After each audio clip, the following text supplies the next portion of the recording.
Hello and welcome to another edition of the Spincast. I'm Brian Kelson with Lisa Vries and Brian White, respectively. Quick little intro. We are eventually going to get music. I think we've reached out to our music director. It'll eventually come back to us. But how did you guys have a good week? Yeah, my week was good. Rehab's going good, so no complaints. Pain is finally dissipating, so it's just now the muscular system trying to activate. So it's stuff I'm familiar with now. Have we talked to you since you've had your surgery? Not live. Have you been on the show with yeah, I've been on once. Last week I couldn't because I was. I think I was. Part of it was I was starting to decrease taking the pain meds. I really don't think the pain meds did anything because it still hurt. It still had the same exact pain, but you got that I guess the high out of it or whatever. And when I was starting to come off of that, it was rough. It was like 3 days. It was really rough on me. So I don't know if I was sick. I don't know if it was a combination of that, but it was almost like I was hungover all day. So I don't know. I don't know what it was. You're doing better. But that's gone and feeling good right now. I'll tell you, I noticed going up the steps. I'm not going to say I'm fine, but I do it very, very well now. There's no, in my mind, the toughest thing is the things that hurt before, different positions, movements. They don't hurt now, but my brain is like I'm expecting pain, and it don't happen. So the surgery's I'm so glad I had it. I think Lee brought this up. Lee, how was your week? You can fill us in, and then I'll come back to the thing that Brian was talking about because it was on your stream. But go ahead, Lee. I rode my bike yesterday. And today? No, I didn't ride today. No, was the stream yesterday? I streamed yesterday. Oh, okay. Yes, then I rode my bike. Okay, so you did ride, and Marble was in the chat, and you were saying you were describing what Brian just talked about, that he has this sort of muscle memory of protecting the non-existent knee. And now you're this is what you just were talking about, right, Brian? Yeah. Super interesting. It's super interesting to know someone that's going through that, because I can only imagine how weird that must feel, doing any sort of activity you're normally used to, and then your muscle just going, nope. And then I remember Lee saying, "Hey, Brian, go super hard on the bike." I definitely did not say that. You didn't say that. Oh, you didn't say that. Okay, got it. And then Brian did, though. Yeah, I did. I gave her the beans for about 30 seconds, and I was impressed being not even 4 weeks from a knee replacement, and I mean I was, putting 315 watts out, which kind of surprised me this close to the surgery. Seated? Are you only seated? Just seated. Going back to that muscle memory thing, if you guys watch me stream, I very rarely stood up. It's because it was uncomfortable, and I only did it just to kind of give myself a break, or my butt a break, and it wasn't like how I ever rode, even outside. I sat down. Uncomfortable because of the knee, or uncomfortable because of other stuff? Yeah, the nether area, just to give my butt a break. That was it. Well, when I stand up now, it's like the muscles don't know what to do because they have the extra range of motion. So I'm going to have to learn how to stand and ride a bike, pedal. Seated, there's no difference, but it's standing, to get off something. The first ride I did, I think it was 2 weeks after surgery, the physical therapist said, yeah, just do super easy, 15 minutes and, up until you see your doctor. Okay. Well, when I went to dismount, I couldn't stand up on that leg. I didn't have the strength and balance. So I was I'm stuck. My wife thought something was wrong. I was like, no, I literally, I don't know how to get off the bike, because I always unclip on the right, and on the left, I put all my weight and kind of just rotate off. I was like, I can't do that right now. I don't know what to do. That compensation that you were doing for years, right? Yeah. So those things I'm dealing with now, the big time. It's just, I have to learn to walk. We went to Lowe's yesterday. I had to get a cart because walking in from just the parking lot, like whatever 300 steps it was, I was starting to limp.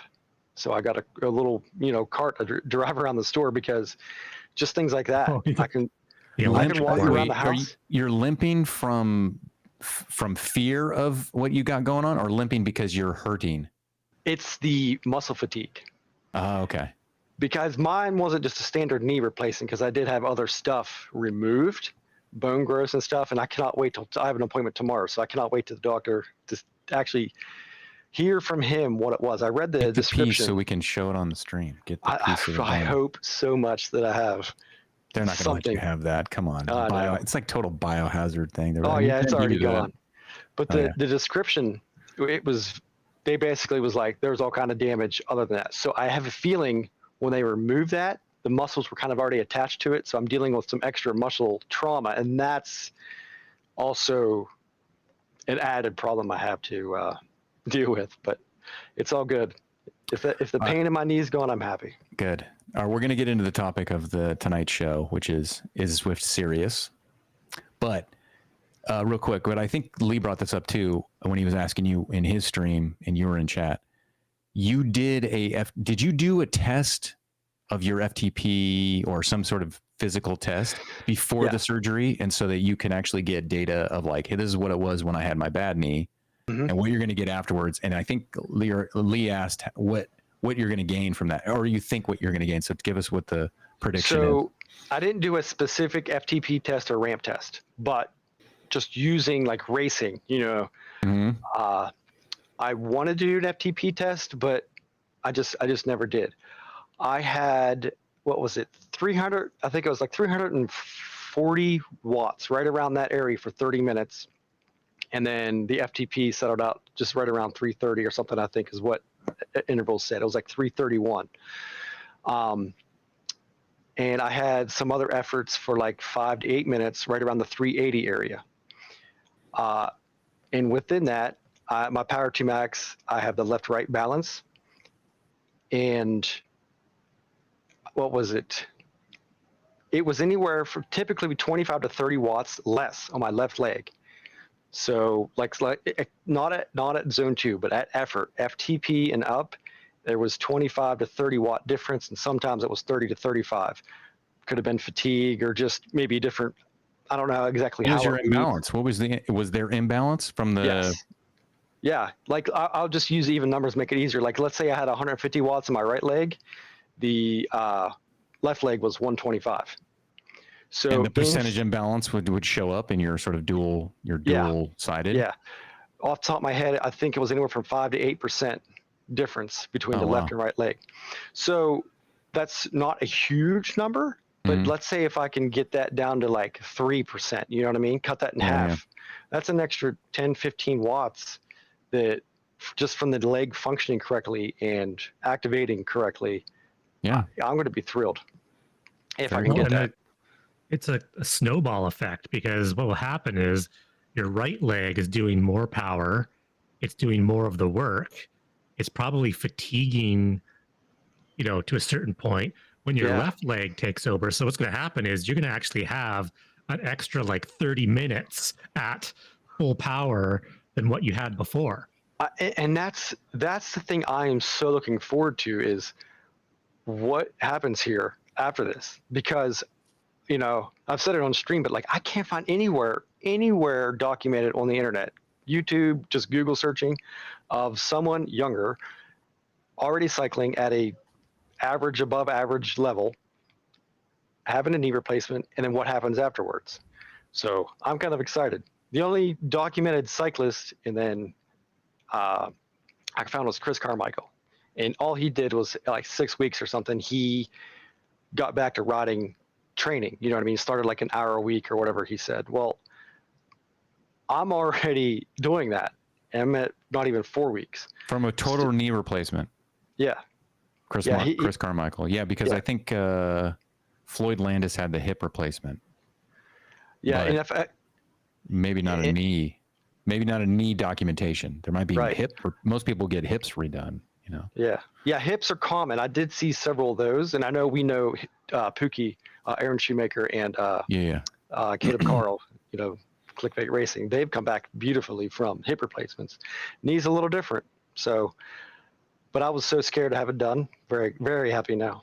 Get somebody to get some scientists in there or doctors or something. So, all right. Good update. It's good to get some personality updates from people. Sometimes we just dive right into the topic. Plus yours is a big thing. Yours is also science too. It's kind of cool to like, hey, this is my imbalance. Cause for me, like when I do my left right balance, I'm usually like 51 one side, 49 the other side.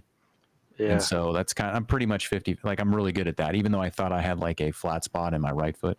But there's things out there that can kind of do that, where you were compensating because of an injury, where instead of just bad technique or something like that, or just trying to feel natural on the pedals. So, all right, is Zwift serious? And this is something that I came up with during the week, and the main thing is, it's not so much like it's a pun or a play on words. The serious aspect of Zwift versus the unserious, because I think Lee, you said this in when we were talking offline, is like they're bad at serious. Not to I don't want to quote you if I misquote you here, but I think you were saying like they're not very good at being serious, or they're not good at serious. And the thing is, serious stuff. What serious are we going by? We're going by like serious, or just like, are they serious at the game? Like, it can mean so many different things. Right. And so like I brought it up as like racing, because they have the Zwift Grand Prix, and they have like they were in the running for the repeating as the UCI World Championship for online esports, right? They want to do serious stuff, but then they have like what I put up as Repack Ridge, or the festive stuff, like the Halloween contests and all that, and because it all kind of spawned from the new announcement, which was the new update, the 100 levels. Like we went from 50 to 60, now 60 to 100, right? That's a big jump. And the calculations to get to those levels has changed. So we're going to get into that stuff, but like, that was the main thing is with serious. Are they a serious, like I want simulation, right? That's my big thing, is I always like simulation. I don't like all like I've done the original Repack Ridge, and I wanted to do all that stuff, but now I'm like, I don't care about that stuff so as much.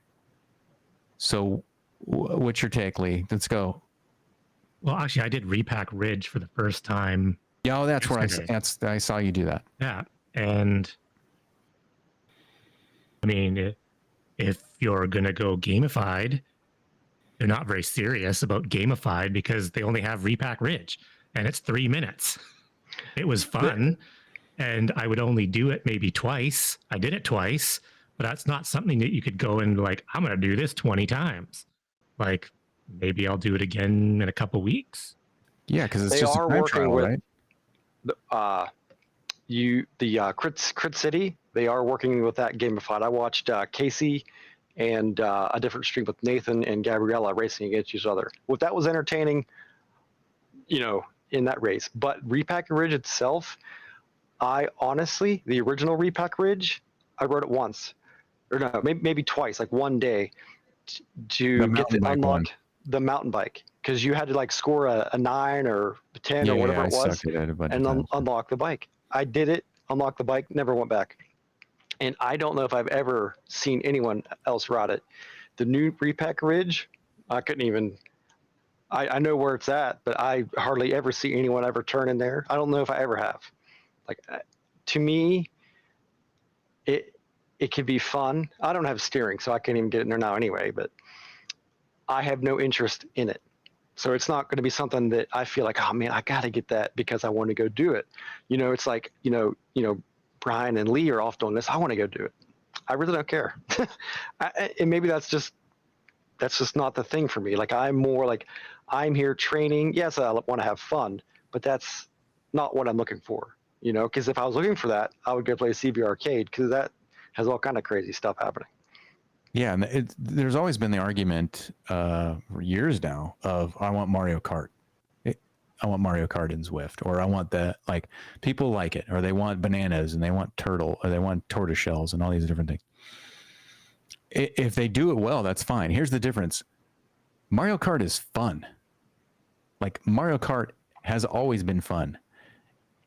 Is Zwift, are they trying to make it more fun because it's something different? But like, I like playing Mario Kart. I don't like doing it on a bike. Yeah, I think it's a different platform. Like, we play Mario Kart as well, and the Fortnite racing thing, whatever was released yesterday. Me and my 3 daughters, we played probably a total of 10 hours in the past 2 days on that. It's just fun. It's goofy, but it's a different thing. Like if I'm going to get on and ride my bike, I want to ride on my bike similar to what I do here with friends or my training. Mm-hmm. You know what I mean? So to me, it's sweat equity. I just thought of that. It's sweat equity. Like you have to get sweaty, and are you going to do it to have throwaway fun? And it was surprisingly hard to concentrate on steering and pedaling. Oh, repack ridge is terrible, by the way. And yeah, like you're not doing it for fitness. You go so far over to get the bonus instead of like I see it as the way I would race in our Mario. I'm talking about the original, like even this is a super off road, right? For the Super Nintendo, and they have it for the Wii and N64 and all this. But like you're getting like there's one part where you get the bonus, where you get like the little speed boost, or you get the shell, you get an offensive thing like the red shell, or you get the banana peel you leave behind you or whatever. But the racing is essentially taking the best line and cutting the corners and whatever sliding, right? And I watched you, Lee. You're going so far off of the apex of the corner to get the bonus seconds, and that's the whole point of it. I actually wanted to do an experiment after. Was what happens if you just concentrate on going fast? Yeah, I did that with Jonathan Crane. Yeah, he did it one time. It doesn't save you any time. Like you need to get those stupid clocks. Well, that's what I was saying. What happens is as you're concentrating so much on turning, you actually pedal less. And there was times where I was coasting and I realized, oh crap, I'm coasting. And then you pedal. And to do both, it was kind of like it was fun in the moment, but you wouldn't do that for hours on end. You would do it like what I did it. You did it twice, and then you'd go on your regular ride. You set a time. Yeah. But if you were doing it against other people, like if we did, so let's take this theory to it in the next step, the next level. We are going to have a repack ridge contest. High stakes, serious, like this is, hey, it's a serious competition, repack ridge. And everyone does their best time, and there's a prize at the end, right? There's really, I mean, is there a benefit from cheating? Is there a benefit from manipulating your watts per kilo and all that other stuff? Or is it just trying to be the best game you can? Like you can be the most proficient to not hit the red slow down thing and hit the booster things and hit the clock to save time. Excuse me.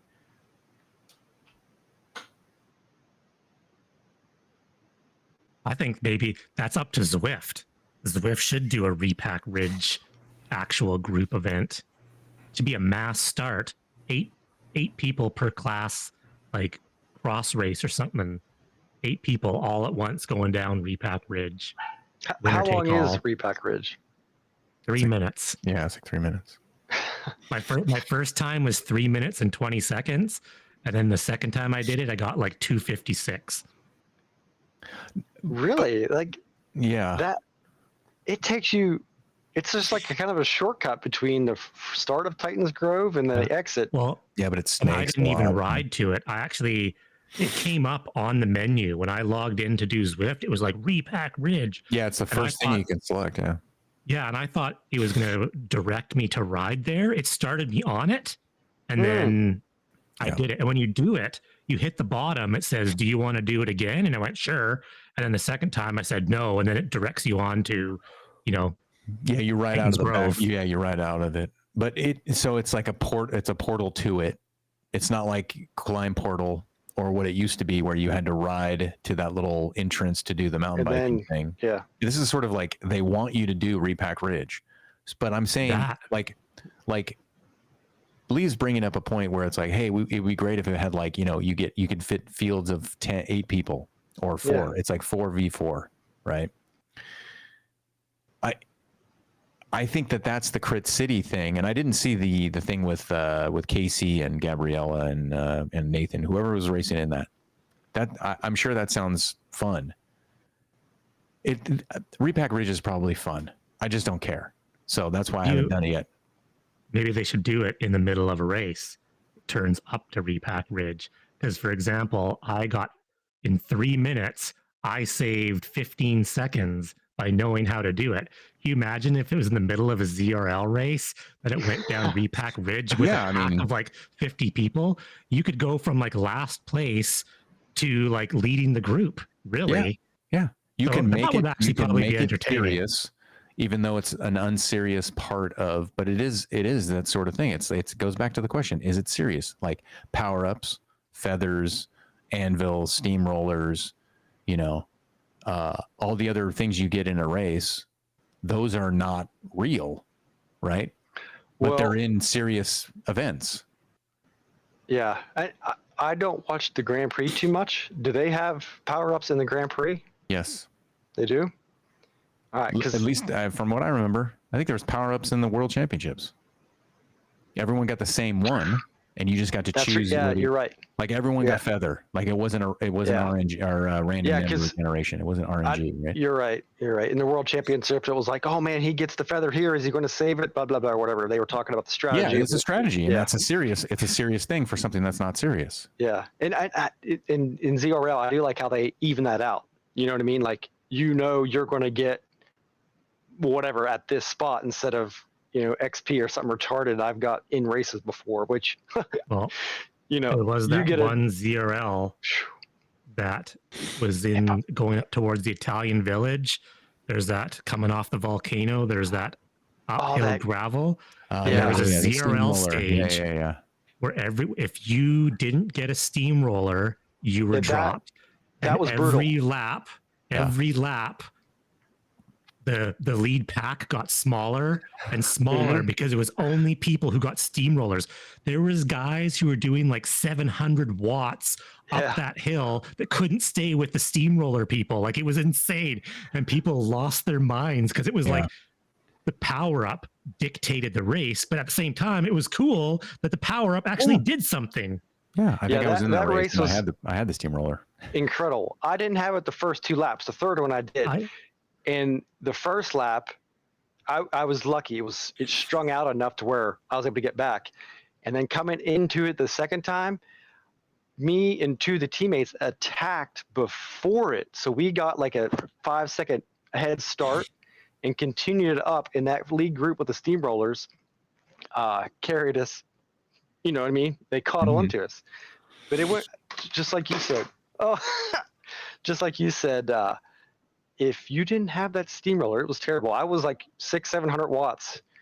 And then the next time was like 450. And, I led the way up the climb. Now I lost in a sprint because I was tired because I'd sprint the first 2 times, but still, yeah, that was kind of fun. And isn't that part of the thing? It's like, hey, we want this unserious thing to continue, which is the power-ups. But then the people that want it, they don't want it to hurt them. Complain about the steamroller this or I remember I complained. I was this goes back a year ago or whatever about the anvil. The anvil became a thing for me. I just didn't understand how to use the anvil. Right, that was my complaint. My complaint was I just didn't understand how to use it. I wasn't complaining that I used it and whatever. It was more of like, how do you use it? How do you apply this power up? Because we don't get an option to use it very often. Like the arrow and the draft truck and the feather are essentially synonymous with every single power up. It's only the events that have steamroller, burrito, all the other stuff where you don't get to practice with it all the time. The seriousness of it is, hey, I'm treating this as a serious thing. Whether it's a casual race or not, there's little moments where the things I treat this as a serious thing. The power is a part of that, but is it Is it better to Or- have the drama of you're going to get he's got to get the steamroller this next lap, otherwise he's here, or is it everyone gets a steamroller? Well, no, because as much as it sucked to not get the steamroller and I was ticked off, it made the race like entertaining. And so that leads to the whole, is Zwift serious? Well, as far as gamification goes, Zwift is not serious. I think there should be more, like the power up should do more. Like if you get an arrow power, if you don't get an arrow power up, you will lose the sprint no matter what. Like that is like game over. You didn't get an arrow, you're done.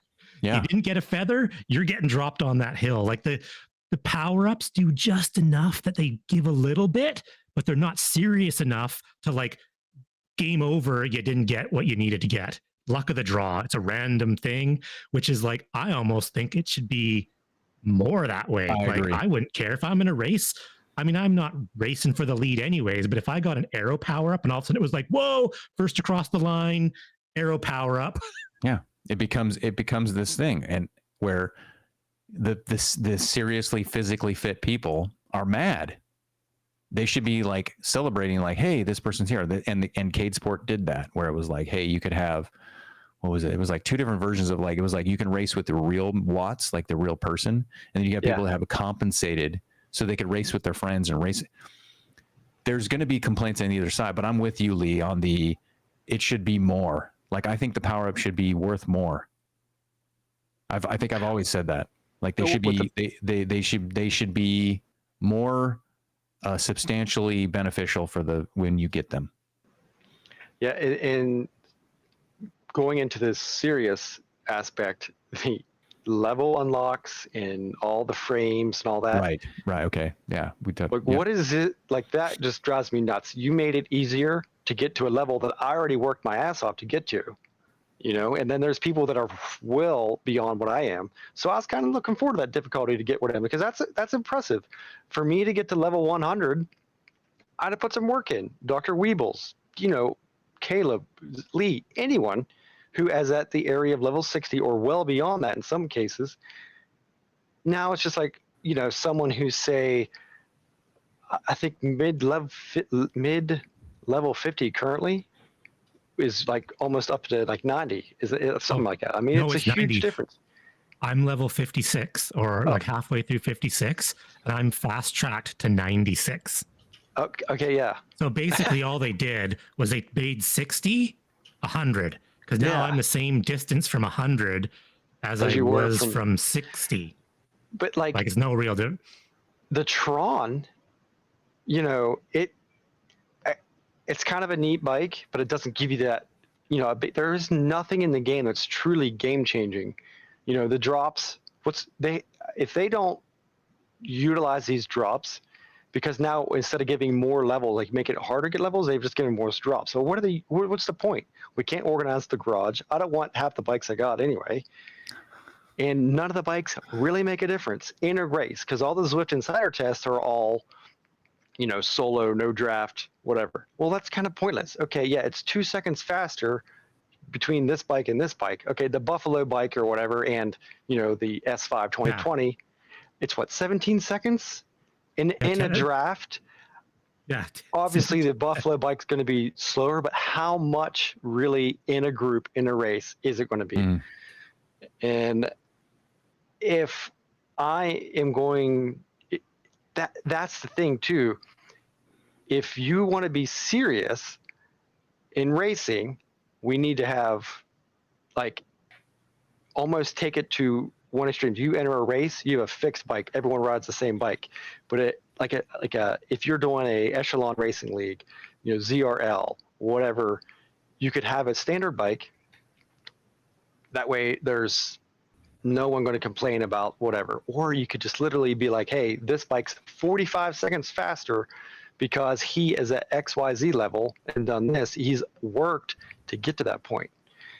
But then that's not going to make everyone happy. So I think that's why we ended up with this level 100 situation, and we're going to have 60 million drops within, no time at all.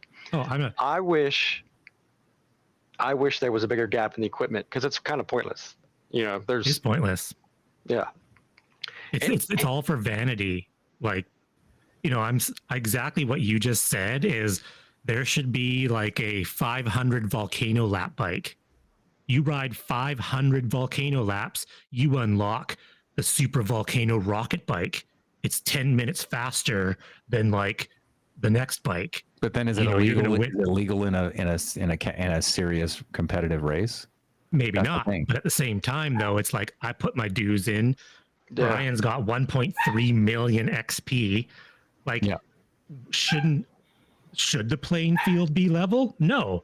He's got a bajillion XP. He's ridden in Zwift more than like anybody else. Yeah. So why shouldn't he have a bike that's like 5 minutes faster? He shows up to an A race and everyone's like, damn, Brian's here on a super rocket bike. This is going to be a tough race. He still might not even win, but you're going to push them. Like, that's gaming. Every game is like that. Yeah.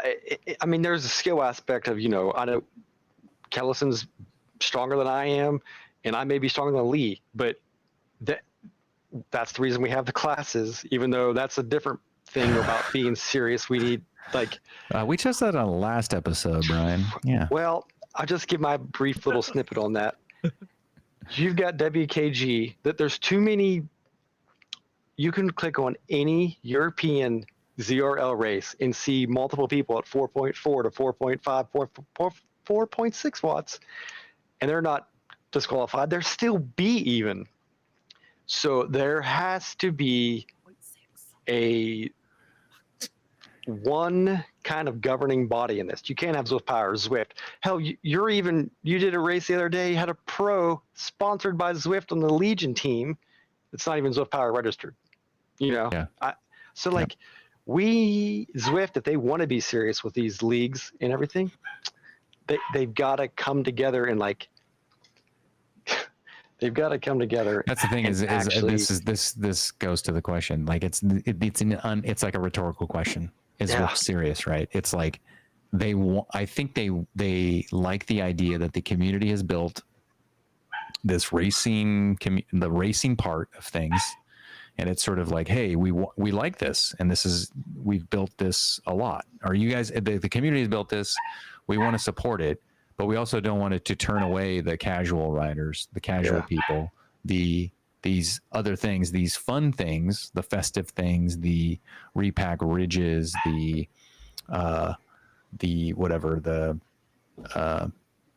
fondos that get you the kit unlocks and all these other things. But when it comes down to being serious about stuff, it's like they are like the categories. It's not clear. Yeah, it's not clear, and it's weird. I know you guys dived into it last week. We can touch on it again. It's part of the seriousness. Go ahead. It's frustrating. Zwift's, they have the find out more, the frequently asked question little webpage, and it lists clear. You hit this, boom, A, B, whatever category up. You hit this for ZMAP. And it's not even close. So why did I get what? So you weren't here last week. Why did I get what WKG'd? Well, you got WKG'd because you went over your 20-minute, but apparently it only matters for you because it didn't matter for anybody else. Right. Because everyone's been going over. Yeah. And this is the only thing I could come up with, and I don't think I even brought it up because in the Discord was there are races that have points, the preems and whatever. I think the Echelon Racing League had set that up in Zwift Power to kick anyone that hit over this number, 4.4 watts. Once they hit this, they're out. Okay. Or 4.2 or whatever. They had to have selected a number because there are races I've done that had certain, there's those different upper B, A minus, B plus, A minus categories, and they allow groups like that. The only possible thing is when they set this up, they had that option because ZRL races, 4.4, like I showed you guys examples of that. Is it 4.4 for 20 minutes or 4.4 under 20 Their minutes? 20-minute average, when you go to Zwift Power, click 20-minute average, there's 4.6 down to 4.4. No WKG, still in the results, still Bs even. Right. So let me ask you this: Is it? I did a 20-minute effort. Is my no? I didn't do a 20-minute effort. I was doing. Maybe I was. I can't remember. Your total 20 minutes came out to So like with my rotation with the guy that I was with, Mullins, that equated to more than 20 minutes, and my average was that. So the people that are getting away, I'm not getting away with anything, but I'm saying the people that are doing the average 20 minutes are their races shorter and longer? Are there variables that are throwing it in there so that they're not actually doing a 20-minute effort, even though they're average, because the race is over 20 minutes. So they're just like they're slicing a 20-minute thing.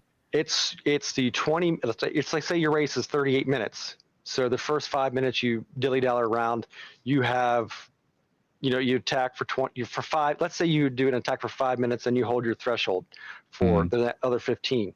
If that 20 minutes, comes up to being whatever, 4.3 watts per kilogram, that's fine. But then you attack again at the end, and then that's actually higher. So it's whatever your highest 20 minutes is within that. It's not like, taking 5 minutes here, 2 minutes here, 30 seconds. It's a 20-second block. Did you do XYZ? And that's why you could get away with it, because you could shut it down at 19. Yeah. Because it's your best 20 minutes as one whole block. I have been, when the 4.2 watts per kilogram thing was like the hard limit, people knew it. I can't tell you how many races I was in where I am like, I'm waiting for 19 minutes to get here, especially at the beginning of a race, like if you're going up like a hill or anywhere. I'm waiting for that because I know the entire front group is going to slow down and I can get a rest. Because everyone knew, everyone's chasing in 19 minutes. Yeah, at 19 minutes, it's like, boom, hey, the pace is dropping off. It was rough, but you knew it was coming. You knew if you got to 19 minutes in a B race, that pace was dropping. You could recover, and then if you had anything to attack, you could go from there. But it didn't matter because there was old pack dynamics. You couldn't do breakaways. Nobody coached me. Yeah. Should have said shut it down. I should have had somebody in my Discord here going. Needed a DS. Do you remember me and you, Brian? We were doing an A race on the stupid leg snapper, and yes, that was a fun race. That was fun. It was fun, and there was a guy. I think you were in front of me by like 30 seconds. And I was still working, trying just not to get caught from the guys behind me. There was a B that was with us. He was climbing up the leg snapper, 18 minutes and 58 seconds. Hey, I've had my effort and I'm out. Yeah, and I'm like, dude, I don't pay attention to that. I'm just like, they're giving up? All right, fine. The only reason I didn't know it was 19 minutes or 18 minutes, whatever. The only reason I knew is because I got my workout in. That's what that means. Quote unquote, I got my workout. It means exactly. I'm not going to get my categorization bump. He shut it down, coasted back the minute and a half to the Bs, and then he rode in with them, and then he won. He attacked a leg snapper, and he finished in front of him. So that's a 100% thing. Am I serious? And the good thing. I hope the good thing is with this discussion we had last week and this week, it's coming to an end. James Bailey, a month ago, roughly. Oh, did you hit him up? I haven't got a response. Man, you sit around doing nothing with your. I know, just nothing. You can't email this dude on Facebook. What's wrong with you? He posted in the forum, said the ranking system is coming, and then I'm pretty sure it was your stream I was watching, BK. I was doing a couple of things, but like I was just trying to read chat as you guys were going. I'm pretty sure Nathan said in someone's stream, it was today or yesterday, it was in Brian's stream. Is coming. I asked him. Yeah. Was it? I asked him point blank. I'm like, because I just remember seeing Nathan categorization means. He's like, I don't know. Yeah. So, he didn't even know. And of all the people that know, he's commentated more Zwift races than anyone else has, and he's like, I don't know. Yeah. No, go ahead, Brian. So you're saying Nathan. Yeah, Nathan has said rankings coming, and with James Bailey saying it, let's pray that we can. Oh, I'm way hoping for it. I think it's better. That's one thing I liked about RGT. I didn't give a shit who was in the race. My goal was I was going as hard as I can to stay with, as far in the front of the race as possible and not get caught by the people behind me. Yeah. There was. I don't think I would have won as much as I did on RGT if there was more people. That I know that I'm not blowing smoke up my own ass by going, I was killing on RGT, dude. I was like, we had like 5 to 10 riders sometimes. Yeah. And I'm like winning these, dude. If I did if the numbers were like Zwift, there's no way I would be doing that. So I wouldn't be, the ranking on the ranking system. It doesn't matter because there was no ranking. There was no ranking in RGT. Like you said, like you loved RGT because you just show up and you race. People just grouped up with each other. That's why I like 3R races too, because I'm good enough where I can hang with the A's most of the time, or at least get an advantage on the B's. So, it's not sandbagging. It's literally just using the race format within itself, because if I can hold it and gain any advantage on the other B's, they have to work to catch me, because there's no guarantee I can stay with the A's. Yes. So race it's all together, part of the race. Yeah. Race together, scored separately, which is a great way to race. And if I go out and join, I don't have any road races in my area, but I'm a Cat 5, because I haven't raced in 10 years now or whatever it's been. So I would show up and I'm fairly decent, and you could have total beginners first road race, they'd be like, they're like C or D's. Yeah. And I could get out there and definitely perform well. It's not sandbagging. It's just like real life. You don't know who anyone is, because you could have an A+, never done an outside race, show up and just demolish everyone. It's the same thing. Each category. But as you improve, you know what I mean? So I think, going back to, is this Zwift serious? If they get the ranking system, eliminate kind of the categories, I think that'll be the best situation to. I would prove it to you that they're serious. Yeah, and if they can get dual recording in game, native, like one fit file. There's a program called Indivelo that does it, and you can see the results out of the dual recording. You don't know how dual recording would just save time. It is. Yeah, right. It's the easy. Frustrating to do it. Manually. Yeah, it's the simple. It's in the fit file already. Left right balance is there. Zwift don't record left right balance. I can't believe that. Dual recording should be there. If they want to be serious, if they want to take that step. I know they partnered with Indivelo for that. I don't know how that worked. You may find out here coming up with the champion, the ENATs, how that situation works. But I don't know. I think when they didn't request dual records, they recommended it. Mm-hmm. And then for the podium, at least for 2022 and then 2023, they never because we posted it to eBioPassport, and then Echelon on the back end had access to all my information. Whether I showed it publicly or privately to the rest of the world, Echelon had it. Echelon has a back end to eBioPassport, and they're like, congratulations, you won. Yeah. Because it was like, here's all his data. This is who he is. He has his weigh-in video. Now we have to do height video, but back then it was weigh-in only, and my outside data or comparable outside data to go, this, he lines up kind of, this is what he does. And then I had the test, the verification test, which I'm probably gonna have to do again. So I have an inside verification test, and they just go into this third-party eBioPassport, which was, I think, done by some restart people like Blodgett. I think that was him. I think he's one of the guys who developed it. So it was totally third party. It was outside RGT. It was outside of everybody. And Echelon had access to it. RGT had access to it if they wanted to do their own certified race or whatever.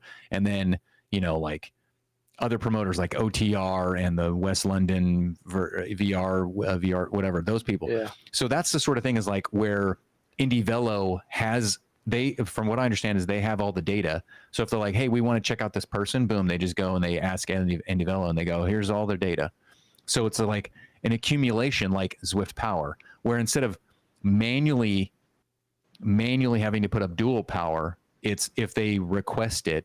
So the thing is, This. I brought this up a couple, maybe a year ago or a couple years ago. Handling. Oh no, I think we were talking about casual versus competitive. One of our first shows. Yeah. Handling all that data for casual racing is just so much, like a weigh-in video, all this stuff. But if you're in the game and it's recording one fit file, it's recording 2 things, or 3 things, or 4 things, but it's one fit file. It's a text document. It's very low weight, right? It can live on the thing. Hey, we would like, oh, you have dual recording. Okay, cool. For a competitive thing, this data just needs to be certified by a weigh-in video and a height video because we have this in your fit file, like what your thing is. That's secondary. That's following up. That's like asking somebody to pee in a cup, right? After the fact. Or, hey, we need you to do a test outside of competition, blah, blah, blah. That's way less data than everybody having to do a weigh-in video for a casual race, but the competitive stuff is becoming more optimized. And I think Indy Velo has a good grasp of that because they were in that world. They were the Zada people of that world. Yeah. And so that's the serious part of Zwift. Yeah. Like Zwift is good at doing serious to a certain extent, but then they fall short. They fall short with other things and they fluctuate. Zwift is serious at the serious, but not serious at the non-serious. Yeah, and they do, and here's the other thing: do they want to be serious? They like I saw a thing from Matthew Vanderpool. Like he has like the Arrow socks with the Zwift with the rainbow colors, and he's about ready to ride. He's about to do his Zwift because he's sponsored by Zwift, so he's doing his Zwift. But he still trains on Zwift. Like whether he probably would use it if he wasn't sponsored by somebody else, but he uses it because he's sponsored. He gets paid by them, right? That's kind of the way it works. It's like I don't want, but a lot of pros that are not sponsored by it use it, and they use it as a sales tool. Yeah. Mm-hmm. So it's like it was a Bahrain guy because I was like, oh, there's a cool jersey. I'm like, holy cow, that's an actual like pro just chilling on Zwift. Yeah. Lionel Sanders. What's his name? Victor Kapenarts. He loves Zwift. He does Zwift all the time. He was doing races and stuff. So I don't mind. He has like 3 jerseys in the game. Fun fact. Yeah. I don't mind if the pros are actually using Zwift and they're using it.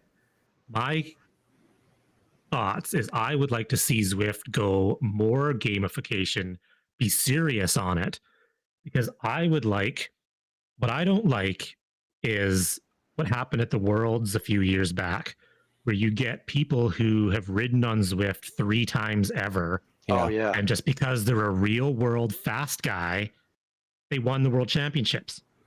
Mm-hmm. There should be some gamification in the system where if you just jump on the game, you suck. Or you don't necessarily suck, but you don't have the proper equipment because you didn't have the 1,000 volcano laps and get the super volcano bike that's fastest in the game. Yeah. Because right now, like I said, the fastest bike in the game is like 20 seconds faster than the slowest bike. That's not enough of a gap for someone who has millions of XP and who's put in, 8 years of their life of grinding. They should have like the fastest bike, and it should be acceptable because it's acceptable in every other form of esports. No one gets mad when they go into another video game and go, dude, that guy's got 40 days played.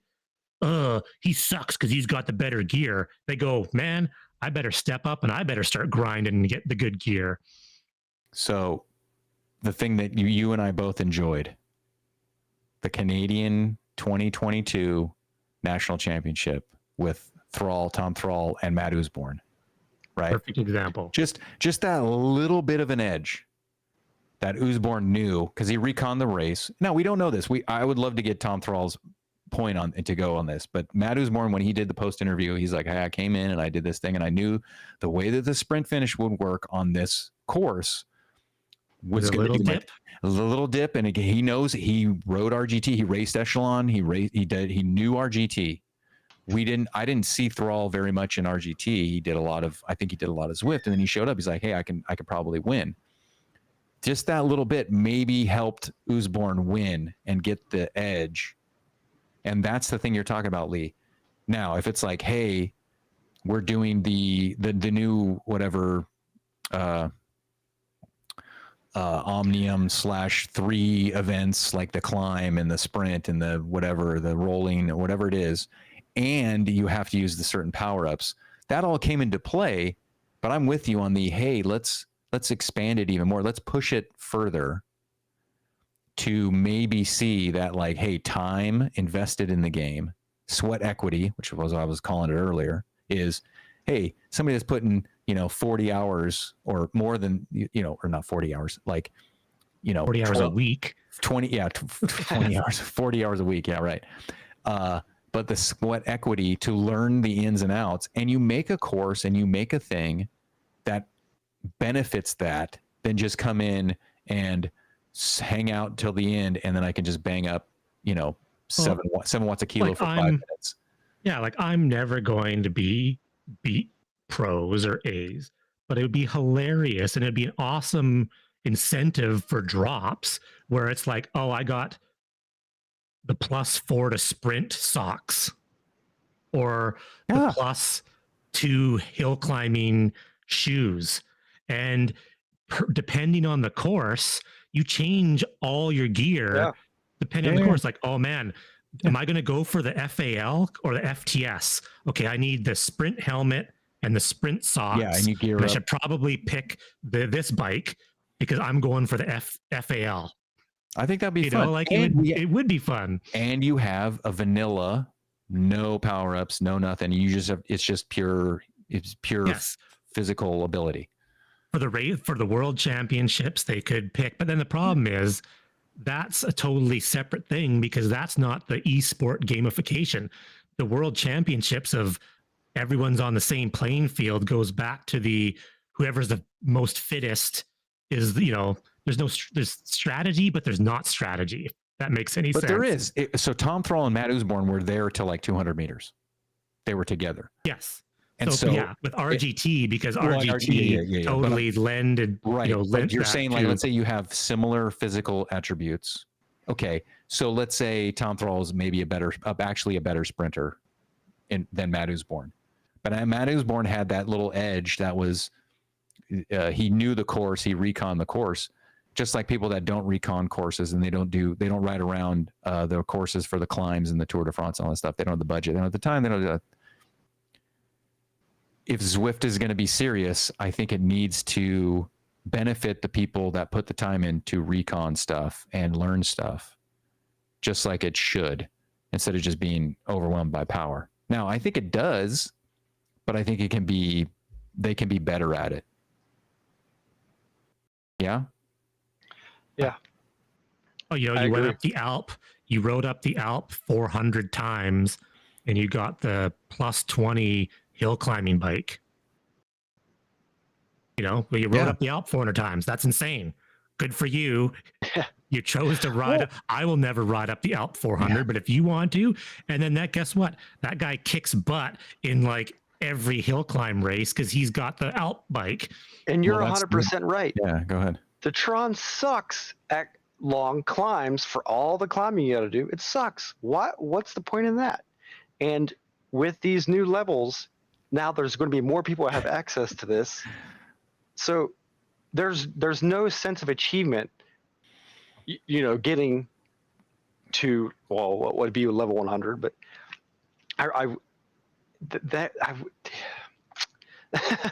it's tough. Like I just, I'll tell you what. Okay, let me give you. Let me see if this kind of sparks a. I mean, we're almost over time. We can go a little longer, but I only grinded levels when I first got on Zwift.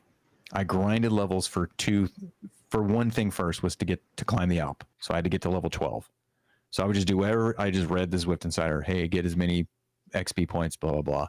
Level 12 opened up the thing so I could climb the Alp because I wanted to climb the Alp. This is when I had my injury. The second reason why I did the XP grind was to get to level 42 because that opened up the disc wheels. Mm-hmm.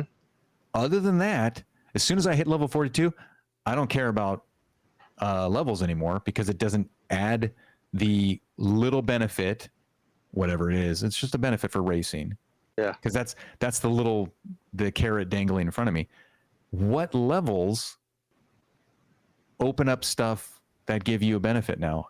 What the new stuff? I don't know. It's all cosmetic. There is not a Okay, there you go. single wheel set. There's not a single frame from 61 to 100. It's all cosmetic. There's only a couple even that I even care about. I love Hawaii, so there's like the Hawaiian, styled kits.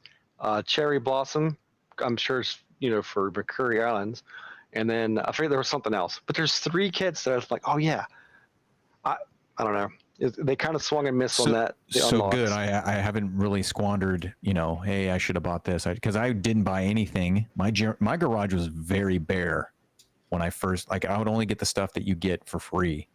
Yeah. And I would only buy the stuff that I needed to get the fastest stuff in the race. Now, as 3 of us are actual RGT racers, by the way, I loved not worrying about the picking the right bike or whatever that stuff, because I just don't think it's that important. I think it's viable. I think it's great. I love not having it at RGT, but I think it's viable for like, hey, if y'all want to ride a Cannondale, I get it. I get whatever 3 seconds faster than S-Works, but whatever. It's not as important in Zwift. People make it more important. I agree. People are doing YouTube videos saying, this is the bike you should be riding for this race. Yeah. But like, as we saw, Zwift Insider, Tempest Fugit, the fastest bike in the game does 3,100 seconds. The shittiest bike, the Buffalo bike, which is actually the awesomest bike, is like 3069. It's like 29 seconds or something difference between the slowest and the fastest over 3,000 seconds. And that's without draft. Yeah, without draft. So that is actually zero difference.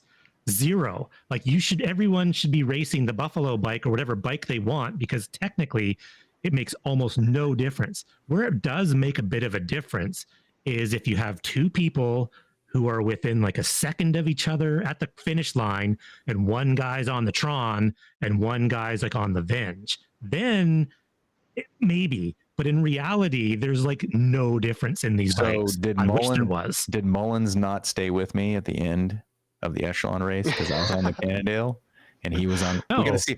We gotta ask. I gotta all. ask Mullins what was his bike choice, because I didn't win. I got watt per kilo on the Cannondale System 6. There you go. Yeah. Yeah, and I got watt per kilo on a System 6. Yeah, I ride one bike essentially. It's the S5 2020 and NV 7.8s for pretty much every single ride I do. I used to ride the Trek all the time, and then I moved to the S5 2020. But I ride the Specialized Venge with disc because it looks like my bike. There you I go. don't care if it's a hill climb race. I have a Cannondale. That's why I ride Cannondale. Yeah. If it's a hill climb race or downhill race or flat race, it's the Venge with disc, just because I like the look of it. And I rode the Heroin disc in RGT. Heroin disc. Or no, so the Heroin bike, not the Heroin disc. Heroin bike, because it was caliper brakes, or no, whatever, rim brakes, and it was Heroin. There's a band, so everyone's like, "Oh, Heroin." No. There's a band in San Diego named Heroin that I really like, a hardcore band. But it was cosmetic. I didn't need anything else. Yeah.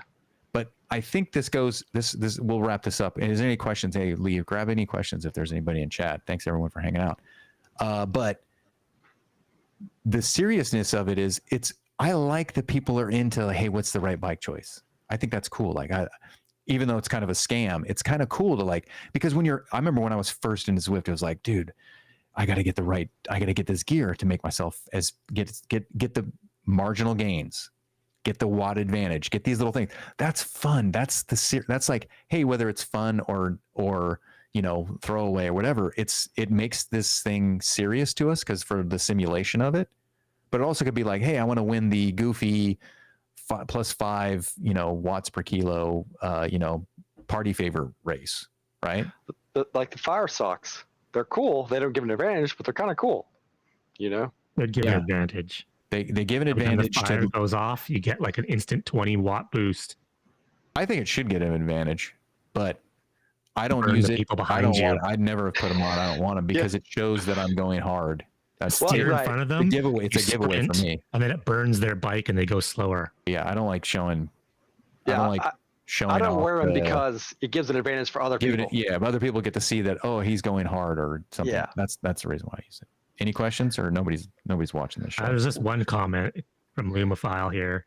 Oh, Made me laugh. So Brian makes fun of me for doing exactly what he did.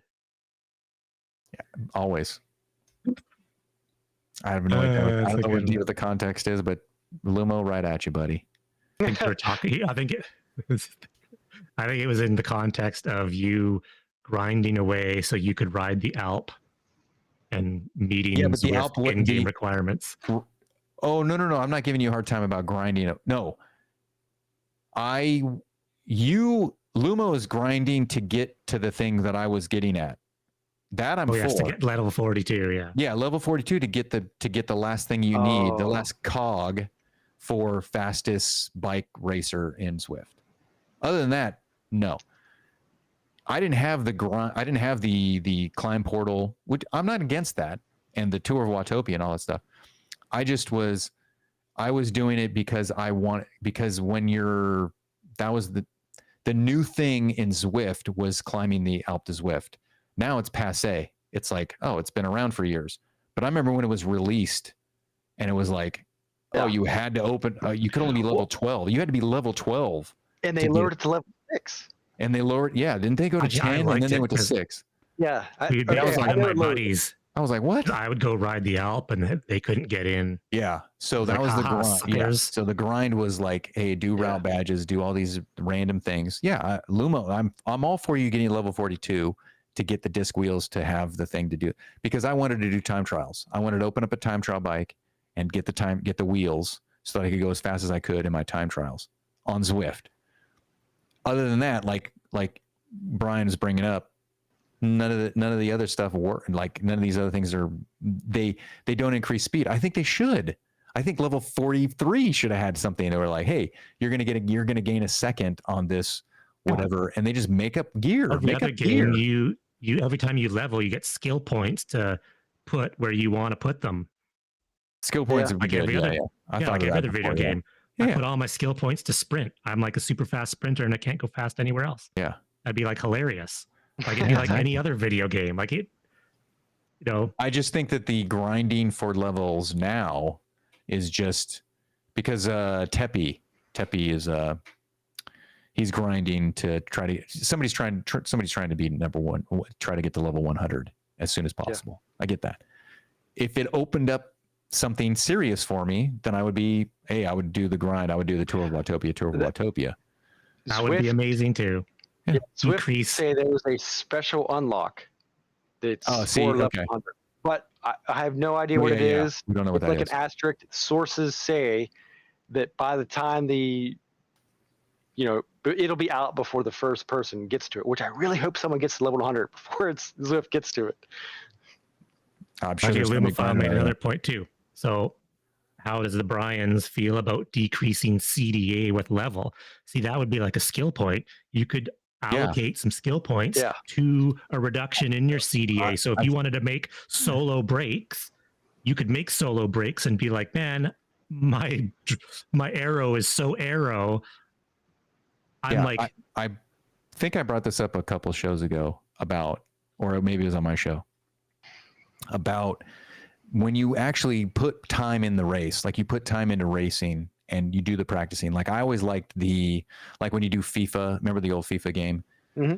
And you do like, hey, cross passes and you get good and you do the thing, or you do the hockey game and you get better at fast breaks. Like they'll do little skill things and you get bonus points to then do what Lee said is you increase that.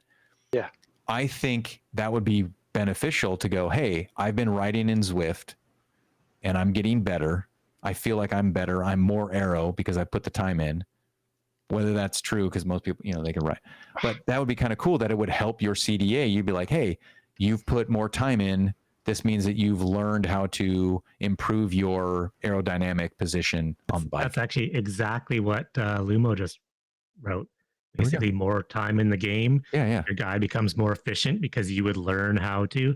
And I would love that. I would love to spend time researching the best aero build and actually have it make a difference. Yeah. Oh, I got this race coming up. I wonder what the best aero build is. Yeah, I Like, think they I have that need this website. helmet. I think they have that website where you just It's like you plug it in or Zwift whatever. racing app or something like that, or Yeah. something like But right now, the difference is not enough. Like, Yeah, the it's a best bike. aero So build needs to be like makes actually, huge. I wish the hats and the helmets, as much as I love my green hat, because I can pick it out of the group. Because we used to have the blob that you could never see yourself. And so I would always put the green hat when I would do team time trials. I would be the green hat. Then we had somebody had a purple hat and somebody had a helmet. Yeah. And that was the way we could see each other, because it's so hard to see yourself in a 2-dimensional thing. But if it was like, hey, you wear the aero helmet, you get a benefit, right? The socks would be beneficial. The cap would be or the helmet would be beneficial.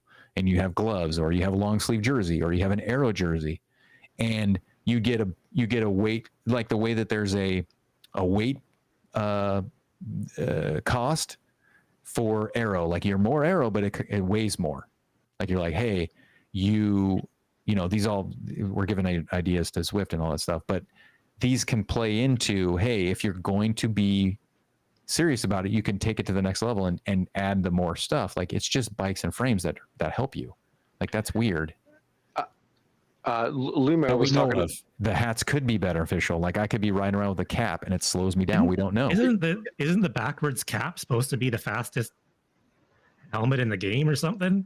The Casey Schum, he has a little bit of insider, not information, but just some contacts from when he was like the OG, and you know, back whenever the Afros come out, I was running Afro because, just like you said, you could pick it out. So I always had the gray white Afro, and I rock it out. But now I use a different one, and I have a visor. On. And terrible look, but go ahead. Yeah, it's just pick myself out, and as my kids say, I'm going bald. So but you can see it. Yeah, you can see it.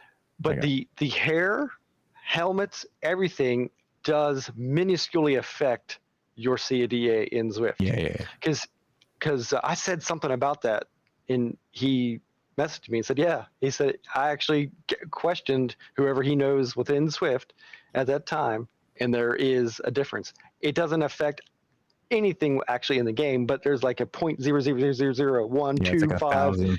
Yeah, or a hundredth of a thousandth percent, something like that. That's interesting.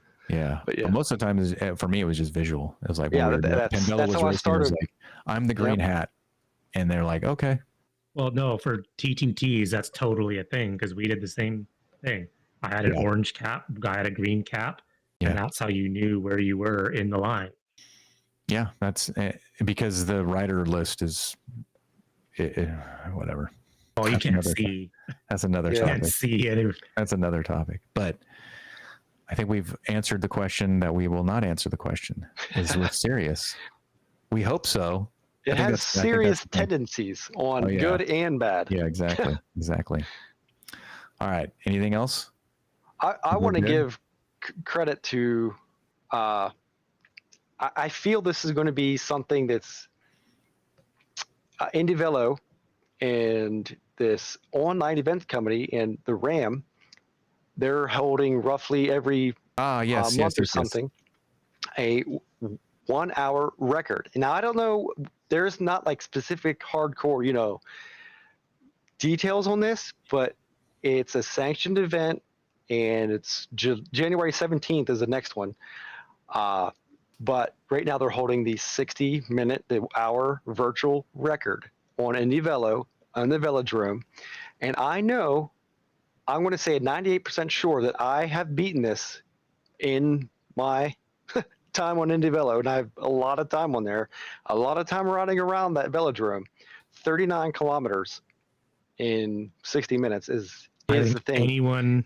Anyone here, all the viewers, I bet all of us could beat that 39 kilometers per hour, 1 hour. So challenge is out there, huh? If you guys, and that's the thing, I don't think anyone knows about this, because we were talking. We're promoting it now.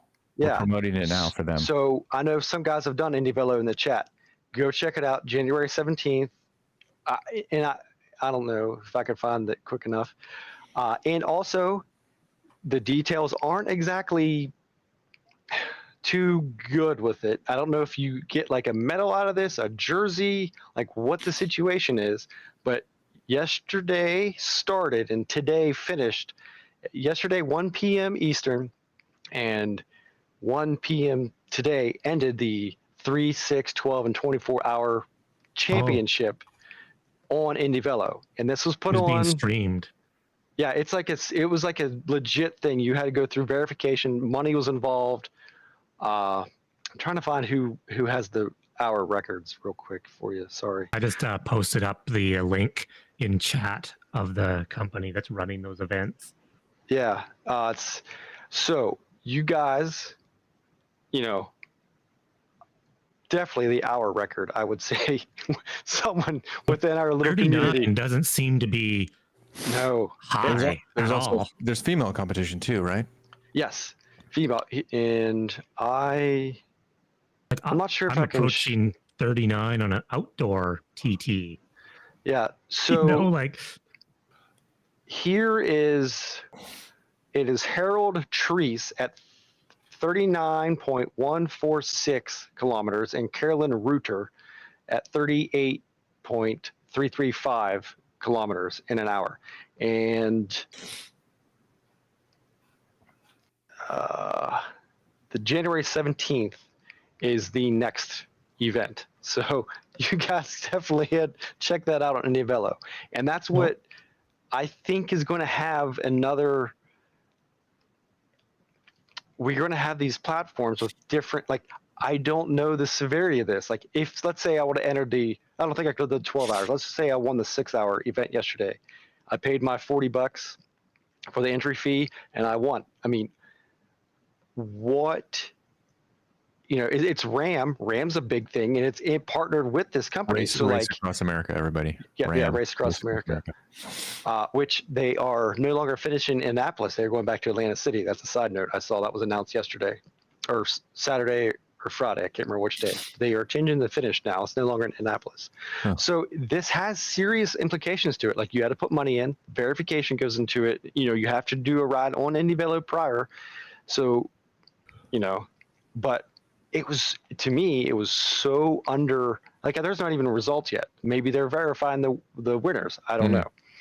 Because, that finished at 1 p.m. Eastern time now, which is whatever. This is like the first Ronde van Vlaanderen, where like people are just or the first Tour de France, are like, hey, just go do it. And there's like 6 people that do it. Yeah, you're going to get in the record books because no one else is showing up. So this Harold Treese forever can say that at one point he was the virtual hour record. He can tell his grandkids, Yeah. So that's, I told my wife, and I said, a year from now, the 6 hours, something I'm going to target.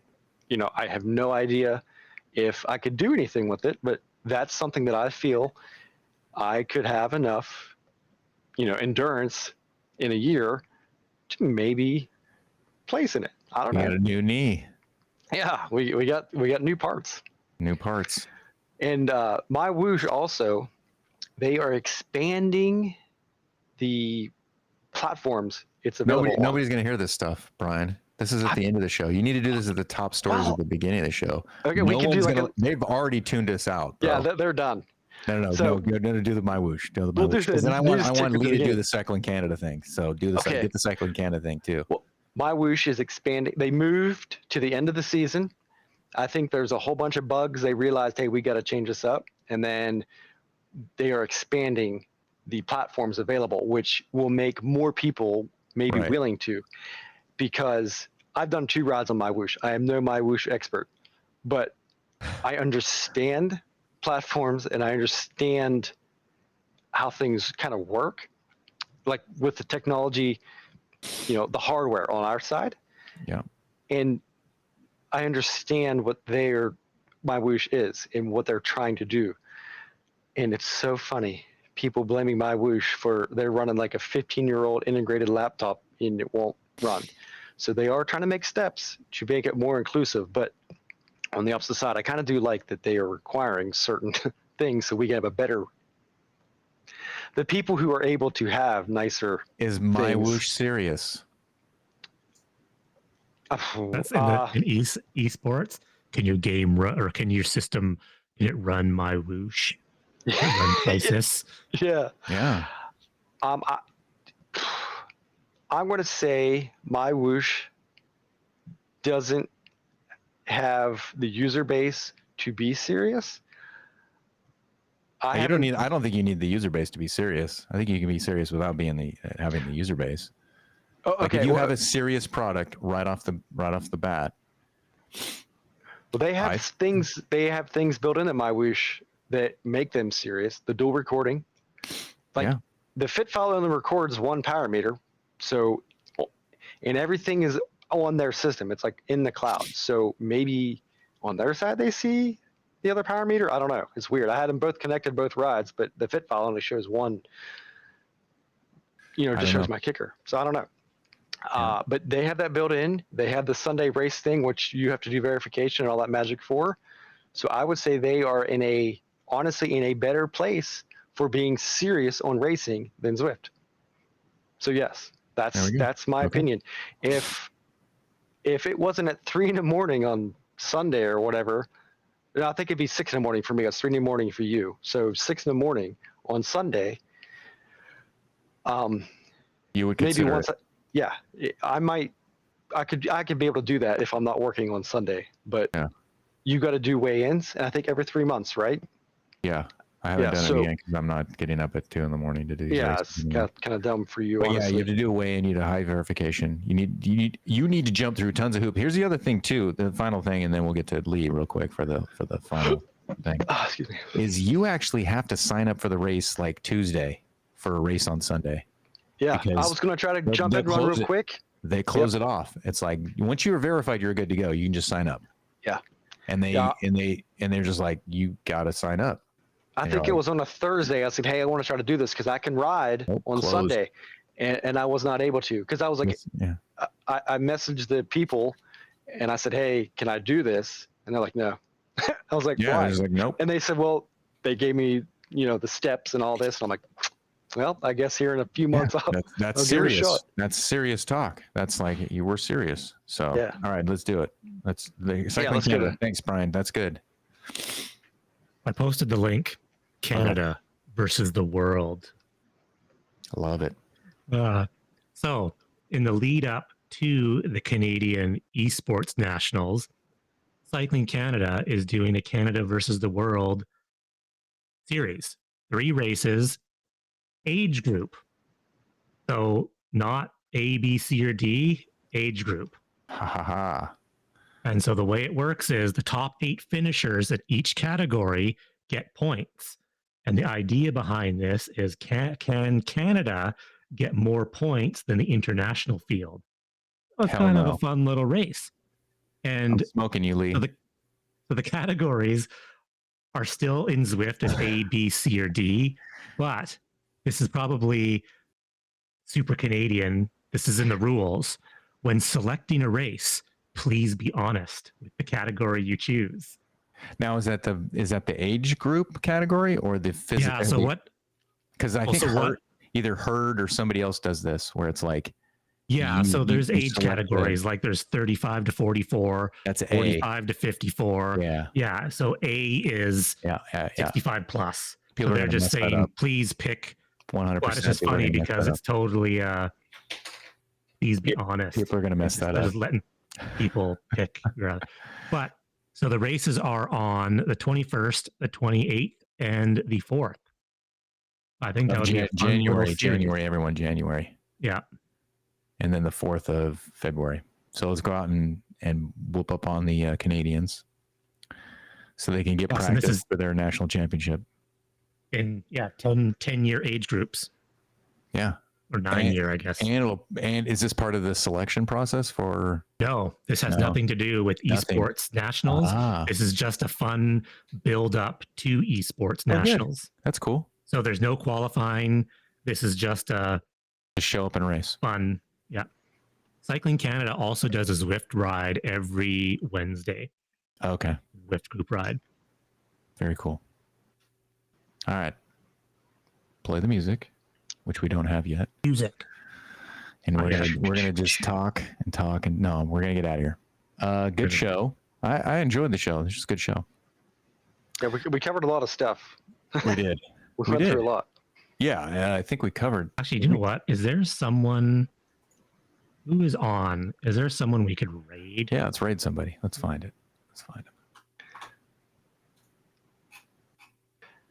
Nathan just started 5 minutes Let's go ago. raid Nathan. Let's do it. Fellow racer, podcaster. Are you messing up my intro, Brian? What's going on? It was an internal thought that came outside. Okay, I apologize. All right. It's all yours, buddy. Go for it. All right, everyone. No. Brian, come on. Finish. I jumped in. Go. Finish. It was, no. Basically, it was... You can't tease it without finishing. Come on. Okay. It was something dumb. It's I love Jersey Unlocks. Taco said he did a cycling in Canada. I was just going to ask him, hey, did you unlock the Canada jersey? And that was going to be Are we having a Jersey Unlock? Are we stealing We should a just do an segment from the entire rap? episode of Brian talking about Jersey Unlocks. Yeah. He knows more than anyone We're else. gonna have. Okay. Okay. We're gonna have this. Taco's got the Canada jersey. Yeah. Okay. We're doing the Jersey Unlock segment every week. Brian, you have to have a Jersey Unlock that you're like, I'm doing this. I want this. Unlock of the week. Yeah. Unlock of the week. All right. For the coming week.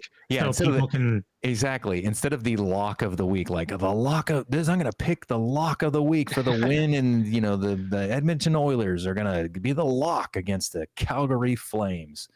It's like, they're going to go to Brian White for the unlock of the week. All right. I'll get one. The tough thing is they've changed how they do I don't want to hear unlocks. about don't complain. I just need to hear. Lee and I both just need to hear the unlock of the week. Thursday, 6 p.m. This And Jersey unlocks. We're gonna get a sound effect. Lee, you got to get a sound effect that's unlocking like a old rusty vault, like. And Show be like, rated Nathan because it took so long to talk about that. all right, We rate it? just auto rated Nathan. Yeah. Oh, okay. Yeah, We're I still streaming. We're gonna go. We're getting out of here. We're getting out of here. We're still streaming. Yeah, but people can still all the stay on. viewers, All the viewers went left. to We're Nathan. gonna wrap it up so all the people they can listen to it. Okay, music's still playing. Thanks.